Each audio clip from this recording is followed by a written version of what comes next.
Selamat pagi, Pak Jai dan Bapak Ibu sekalian. Pada pagi hari ini saya akan mempresentasikan tugas yang telah saya kerjakan, yaitu berkaitan dengan efek dari resolusi spasial data raster dan algoritma konversi raster poligon ke raster pada pemetaan kerentanan longsor yang ditulis oleh Arno dan kawan-kawan.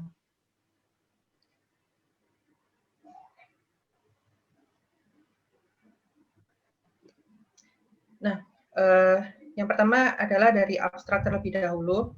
Dari abstrak ini ada beberapa informasi yang dapat diambil. Yang pertama adalah pemilihan resolusi yang tepat dalam pemetaan kerentanan longsor ini menjadi hal yang sangat penting untuk dipertimbangkan. Kemudian peta longsor yang ada saat ini terarsip dalam format data vektor, sehingga agar dapat dilakukan pengolahan maka diperlukan format data raster, sehingga diperlukan prosedur konversi data vektor ke raster. Penelitian ini bertujuan untuk menganalisis efek berbagai resolusi spasial terhadap peta kerentanan longsor yang dihubungkan dengan beberapa algoritma konversi data vektor ke raster. Kemudian penelitian ini menggunakan 7 macam resolusi spasial yang akan disebutkan selanjutnya, yang berbeda-beda, dan 3 jenis algoritma konversi data yang juga berbeda-beda. Nah, hasil penelitian menunjukkan bahwa semakin tinggi resolusi spasial yang digunakan, ini belum tentu menghasilkan output data yang lebih baik. Kemudian di metodologi, untuk studi kasus penelitian ini berada di daerah cekungan Briga dan Giampilleri di sebelah timur Laut Sisilia, Italia. Nah, lokasi tersebut dipilih karena pada tahun 2009 ini mengalami hujan lebat yang menyebabkan beberapa kejadian tanah longsor dan juga menyebabkan sebanyak 37 korban. Masing-masing cekungan ini berukuran kurang lebih 10 km persegi dengan topografi yang cukup curam dan terjal. Kemudian untuk dataset, di sini ada 2 jenis dataset, yaitu data raster dan data vektor. Data raster ini terdiri dari, yang pertama adalah geomorphometric data, yaitu terdiri dari slope, curvature, dan aspek.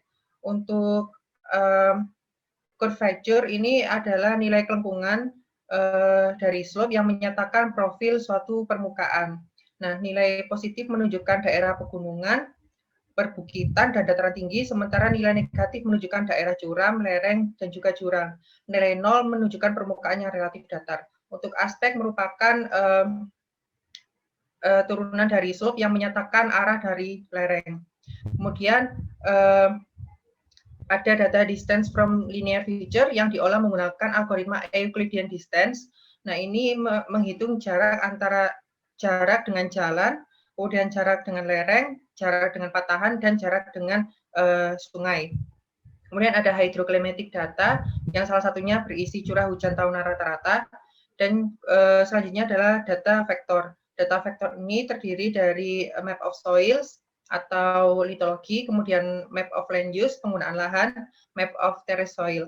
Ketiga data ini dikonversi menjadi bentuk raster dengan algoritma MA atau maksimum area. Kemudian data yang terakhir adalah landslide inventory yang akan dikonversi ke dalam bentuk raster dengan 3 algoritma, yaitu CC, MA, dan MP. Nah, algoritma yang digunakan atau metode yang digunakan pada penelitian ini yaitu artificial neural network. Penggunaan ANN ini penggunaan ANN pada penelitian ini dikarenakan penggunaan ANN sudah sangat populer di berbagai literatur berdasarkan tingkat efisiensi pengolahan dan analisis untuk peta kerentanan longsor. Kemudian metode ANN yang digunakan adalah metode feed forward multilayer perceptron network yang merupakan salah satu metode paling sesuai untuk pemetaan kerawanan longsor.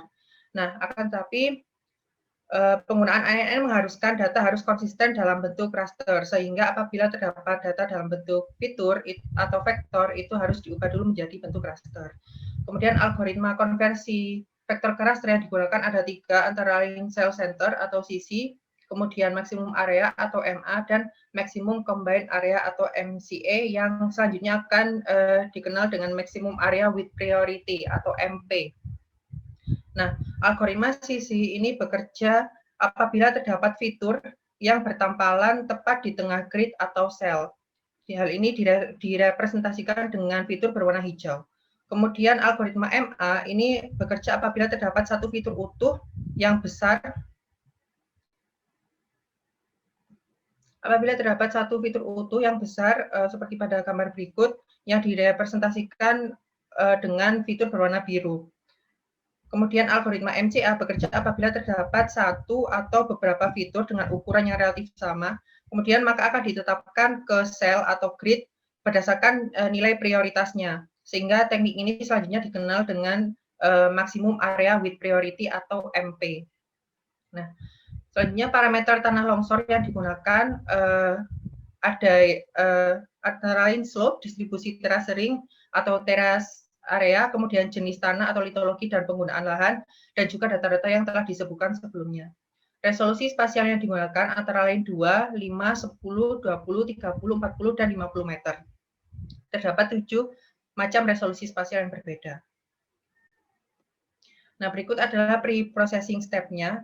Yang pertama adalah upscaling data DEM untuk mendapatkan variasi resolusi 5, 10, 20, 30, 40, dan 50 meter dari data DEM yang tersedia dengan resolusi 2 meter. Kemudian analisis kedekatan dilakukan dengan algoritma Euclidean distance untuk semua data yang telah disebutkan tadi. Kemudian ketiga adalah downscaling data hydroclimate untuk mendapatkan variasi resolusi seperti berikut dari data yang tersedia dengan resolusi 100 meter. Kemudian yang terakhir adalah konversi data vektor ke raster dari berbagai resolusi menggunakan ketiga algoritma konversi yang telah disebutkan. Nah, berikut adalah hasil dari performa algoritma. Dari ketiga algoritma, algoritma MP ini menunjukkan luas area landslide yang paling besar. Bisa dilihat pada gambar berikut. Sementara algoritma MA menunjukkan luas paling kecil, dan algoritma CC menunjukkan luas landslide hanya ketika pusat grid bertampalan dengan poligon. Pada gambar berikut ini, besar resolusi spasial yang digunakan adalah 40 meter. Area sel yang berwarna kuning selanjutnya akan didefinisikan sebagai landslide area, dan area sel yang berwarna ungu selanjutnya akan didefinisikan sebagai non-landslide area. Nah, dari grafik, kemudian hasil ini dinyatakan dalam bentuk grafik. Dari grafik ini, algoritma MA menunjukkan hubungan negatif antara landslide area dengan resolusi, di mana semakin rendah resolusi, maka luas landslide areanya akan semakin kecil. Kemudian algoritma MP menunjukkan hubungan sebaliknya, di mana semakin rendah resolusi, maka luas landslide areanya akan semakin besar. Dan algoritma CC menunjukkan nilai yang konsisten, di mana simpangan terjauh terdapat di resolusi 30 meter dan 50 meter. Untuk selanjutnya hasilnya hampir sama, seperti itu. Nah, kemudian hasil dari performa algoritma juga dapat dilihat pada tabel di samping, di mana hasil CC menunjukkan, hasil algoritma CC ini menunjukkan hasil yang dinamis akan tetapi hampir konsisten untuk semua resolusi. Kemudian algoritma MA ini menunjukkan penurunan, nilai yang semakin menurun seiring dengan menurunnya resolusi spasial. Untuk hasil MP menunjukkan nilai landslide area semakin tinggi seiring dengan menurunnya resolusi.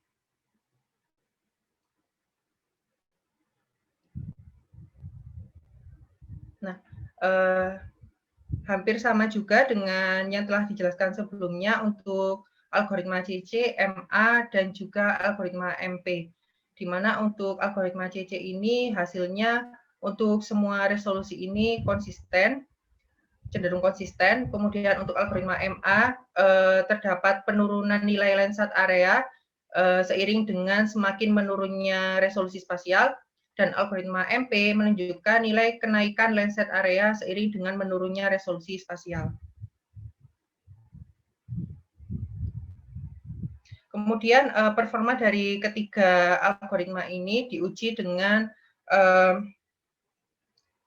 ROC atau Raving Operating Characteristic Curve dan Area Under the Curve atau AUC. Nah, dari hasil ini didapatkan bahwa resolusi yang mempunyai performa algoritma terbaik ini adalah di resolusi 10 meter dengan nilai AUC metode MA sebesar 0,8725 dan di resolusi 20 meter. Nah, berikut adalah tampilan grafik untuk performa ketiga algoritma, di mana algoritma CentraCell ini performanya cukup baik di semua resolusi dan konsisten. Kemudian untuk algoritma maksimum area ini performanya baik sampai di resolusi 20 meter. Kemudian performanya menurun di resolusi 30 hingga 50 meter.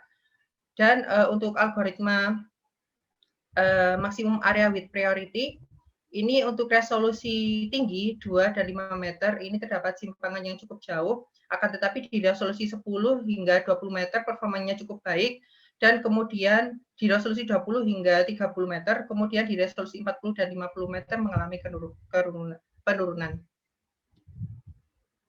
Nah, dari hasil pengolahan ini didapatkan hasil terbaik terdapat pada peta kerentanan longsor pada resolusi menengah, yaitu 10-20 meter. Kemudian hasil pengolahan menunjukkan tidak selamanya resolusi spasial yang baik ini menghasilkan output data yang lebih baik. Penggunaan resolusi yang baik ini diharapkan mampu menampilkan hasil yang baik, akan tetapi pada beberapa kasus ini dari hasil analisis menunjukkan hasil yang cenderung kurang masuk akal dan juga beban pengolahan komputer yang lebih berat. Kemudian untuk resolusi yang lebih tinggi yaitu 2, 5, 10, dan 20 meter, ini tidak ada signifikansi antara ketiga algoritma meskipun performa terbaik ini dicapai menggunakan algoritma maksimum area untuk resolusi yang tinggi. Sementara untuk resolusi yang lebih rendah ini algoritma yang sesuai adalah algoritma maksimum area with priority.